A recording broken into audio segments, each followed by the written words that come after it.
Hello friends, അപ്പോഴിന്നേ എൻ്റെ 19ാമത്തെ പിറന്നാളാണ്. കഴിഞ്ഞ 18 പിറന്നാളുകളെക്കാട്ടിലും എന്തെങ്കിലുമൊക്കെ ഡിഫറെൻ്റ് ആയിട്ട് എനിക്ക് വേണ്ടി മാത്രം എനിക്ക് സന്തോഷം തരുന്ന കുറച്ച് കാര്യങ്ങൾ ചെയ്യണം എന്ന് ഞാൻ വിചാരിച്ചായിരുന്നു. അങ്ങനെ ഞാൻ 2 കാര്യങ്ങൾ നോക്കി വെച്ചിട്ടുണ്ട്. അപ്പോൾ രാവിലെ തന്നെ കുളിച്ച് സുന്ദരി കുട്ടിയായിട്ട് വിളക്ക് കത്തിക്കാനായിട്ട് പോവാണ്. അമ്പലത്തിൽ പോകാൻ പറ്റിയില്ല.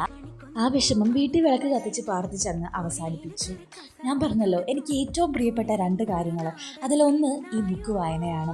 എനിക്ക് പേഴ്സണലി ബുക്കെല്ലാം വായിക്കാൻ ഭയങ്കര ഇഷ്ടമാണ്. അതിലേറ്റവും മോട്ടീവായിട്ട് തോന്നിയിട്ടുള്ളൊരു ബുക്കാണ് APJ അബ്ദുൽ കലാം സാറിൻ്റെ അഗ്നിച്ചിറകുകളെന്ന്. എന്തുകൊണ്ടും ഈ ദിവസം വായിക്കാൻ പറ്റിയ ബുക്ക് അതാണെന്ന് എനിക്ക് തോന്നി.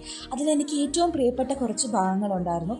അതെല്ലാം ഞാൻ ഒന്നുകൂടെ സെലക്ട് ചെയ്തിരുന്ന് വായിച്ചു. മൊത്തം ഒരുമിച്ച് വായിച്ചില്ല, രാവിലെയും വൈകുന്നേരമൊക്കെ ആയിട്ട് വായിച്ചു തീർത്തു. പിന്നെ എനിക്ക് ഏറ്റവും ഇഷ്ടമുള്ള കാര്യം കുക്കിംഗ് ആണ്. ഞാൻ വിചാരിച്ചു നമുക്ക് എന്തെങ്കിലും മധുരമായിട്ട് അങ്ങോട്ട് ഉണ്ടാക്കി കഴിച്ച് ബർത്ത്ഡേ അങ്ങോട്ട് സെലിബ്രേറ്റ് ചെയ്യാമെന്ന്. ആദ്യം കേക്കാണ് വിചാരിച്ചത്, പക്ഷേ അങ്ങോട്ട് അത്രയ്ക്കുള്ള മനോധൈര്യം എനിക്കില്ലായിരുന്നു. അതുകൊണ്ട് നമ്മൾ തൽക്കാലം ഡോണറ്റിൽ ഒതുക്കിയിട്ടുണ്ട്. അങ്ങനെ ഡോണറ്റ് ഉണ്ടാക്കലും കഴിക്കലും ആൾക്കാരെ കൊണ്ട് കുത്തി തീറ്റിപ്പിക്കലും എല്ലാം അവസാനിച്ചു. എല്ലാവർക്കും ഇഷ്ടപ്പെട്ടു. കാണാൻ അത്ര ബുക്കില്ലാതെങ്കിലും സംഭവം നല്ല ടേസ്റ്റായിരുന്നു. അപ്പോൾ എൻ്റെ ഈ ബർത്ത്ഡേയിൽ എന്നെ വിഷ് ചെയ്ത എല്ലാവർക്കും 1000 നന്ദി. Thank you.